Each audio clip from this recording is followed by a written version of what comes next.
Happy to be joined in studio by the captain of the Columbus Blue Jackets, Nick Foligno. And I guess September 12th, you report to training camp. The 13th is when folks can come in and watch you guys on the ice. How's your 2-mile run, I ask, because I know that's coming towards his big things. Thanks for bringing it up. It gives me anxiety every time I hear it. It's good, actually. I've been working at it, and it's always a terrible test, but once you get done, you're pretty gratified. How difficult is a John Tortorella training camp? It is unlike anything I've experienced in my career. So it's tougher than other coaches you've had. Far and away, yeah. It's just the mental grind, as much as it's physical, which, you prepare for. It's just the mental grind of knowing that you're going to have to continue to push through. And I think it's something over the years that I've learned and just get used to, and it's actually made you a better player and prepared you better. And it's funny to see the young kids come in that have no idea what's going on, and it hits them like a Mack truck. But it's great because you pull each other along. And I think that's his whole point, is that, we're in this together. So you're going to pull each other through it, and you become better because of it. So it's fun, actually. Speaking of training camps, yours is coming up. The Browns is going on. How cool was that this week? You and Brandon Dubinsky up there at Browns training camp. What was that like for you guys? That was so neat. I said, to experience them and to kind of see them at their craft, and you see it on TV, and everyone analyzes everything, but to actually just watch them in their pure form and training camp was just so neat to experience. First of all, they're freaks. They are. I don't mean that. It's actually, honestly, it's a compliment. Miles Garrett to me was just he's a mountain of a man. Yes. I laughed. We gave him a jersey, and I said, you don't even need shoulder pads to wear this. Just go ahead and put it on, man. It looks good on you.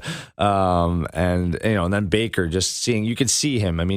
He is purely enjoying himself, but he has that switch where as soon as he's on the field, he's a different guy. And you can see it, even in training camp. He steps on and he's in full command of his team. And then when he comes off, he's just happy to be there. Right. And I think that is probably why people are so drawn to him and his teammates. You want to play for a guy like that. And but yeah, it was really neat to see how they go about their business and to be able to experience that. And their coach seems like an outstanding coach. He already has the respect of all those guys, you can tell. And it'll be exciting up in Cleveland this year. One of the things they say about Baker Mayfield is, he's got that cocky edge to him, but his teammates gravitate towards him. Even though, he's in his second year or whatever, he's already the leader of that team. Is there something? You're the captain of the Blue Jackets. Is there something?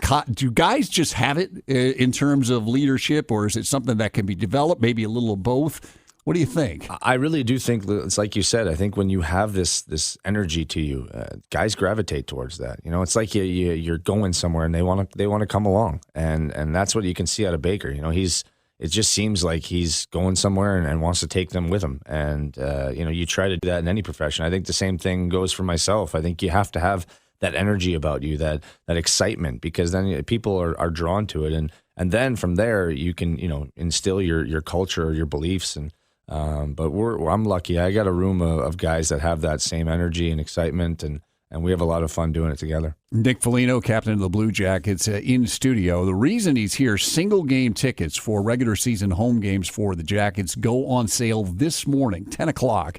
Ohio residents are getting the first opportunity to purchase the single game tickets as they go on sale. Everybody else can starting on Monday. You can purchase tickets at bluejackets.com and ticketmaster.com.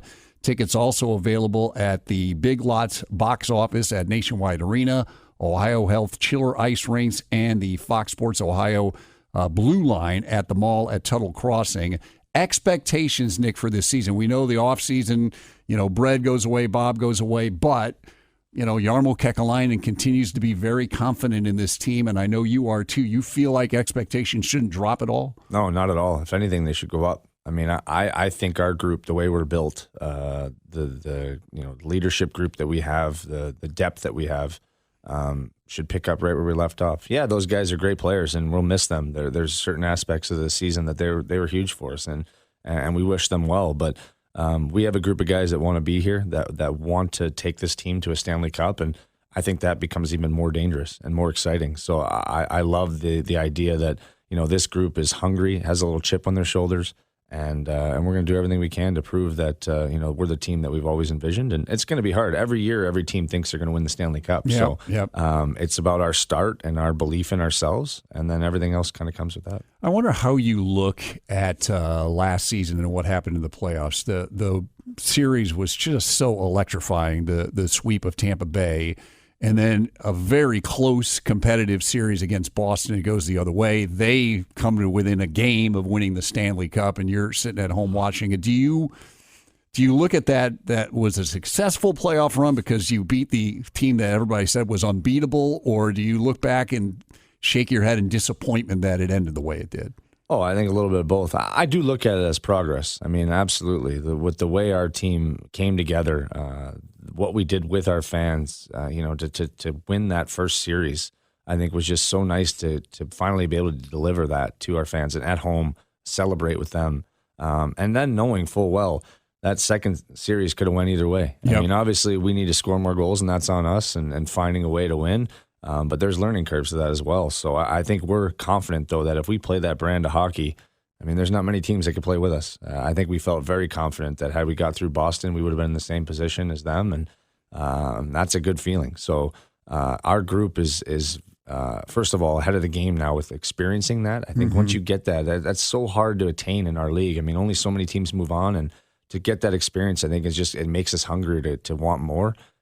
So I'm really looking forward to the guys coming in. I can already see it in some guys' faces how excited they are to get back to that and to work towards that. And when you have that taste, you thirst for it. So we're a team that's going to be on the prowl this year. Nick Foligno, captain of the Blue Jackets. How many years is this now, you in Columbus? 8. Wow. Flying. Gosh, yeah. Time does fly. I still feel really young.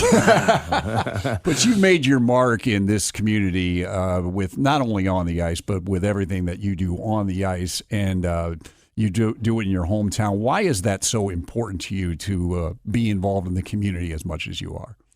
I think it was instilled in me and from my parents, and then I realized too we're so privileged to have the platform that we have, and especially nowadays with social media and how we can access people, it's so much quicker. I just feel like it's my duty. I've had a lot of things go on in my personal life that I've been fortunate enough to come through and see the need that's out there, and so I think for me it's just. I'll never be able to probably, do a surgery or save someone's life in that sense. So my chance of helping and contributing is those ways, is trying to, raise awareness, raise money, use my platform to reach people that otherwise wouldn't know. And it's a responsibility that I take a lot of pride in and take it seriously. Not just me, my wife. I'm lucky to have someone like her to support me and all those things. And then also you fall in love with this community because you see that it means a lot to a lot of people. I mean, a lot of people are generous in this community, and unfortunately it gets talked about what we do. But there's so many people that are trying to make a difference here, and I'm so proud to be in a city and call this place home that's like that. So I think for us, that's why we just love Columbus, and we'll always love Columbus, and we'll try to make this our home for as long as we can. I think we saw, and you've seen in your 8 years, and especially in the playoff run, the love affair both ways. How special are the fans here when that arena gets rocking, which you've seen through years, especially, I mean, with tickets going on sale, there are some big games people can buy. But when the fans are as into it as they are, is it as good a place in the league? I think it's one of the best. I mean, especially with what you saw last year, our fan base is incredible. And I think they are really enjoying what we're putting on the ice, and I think we're really enjoying playing for them. I mean, when you have a sold-out crowd in that rink, I don't think there's anything better. The way they act, the energy it gives us. Other players comment around the league about how great our arena is. So I hope people understand that it's first of all, it's an unbelievable time when we're out there all together enjoying that.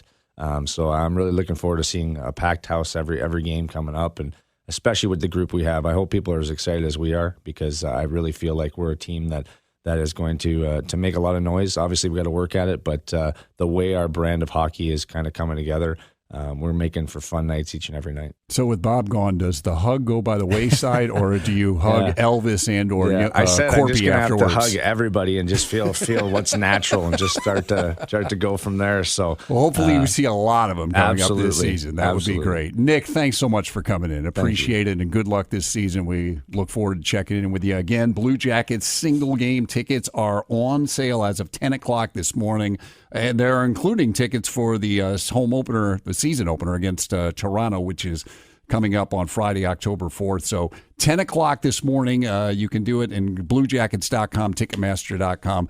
Thanks again, Nick. Appreciate it. Thank you.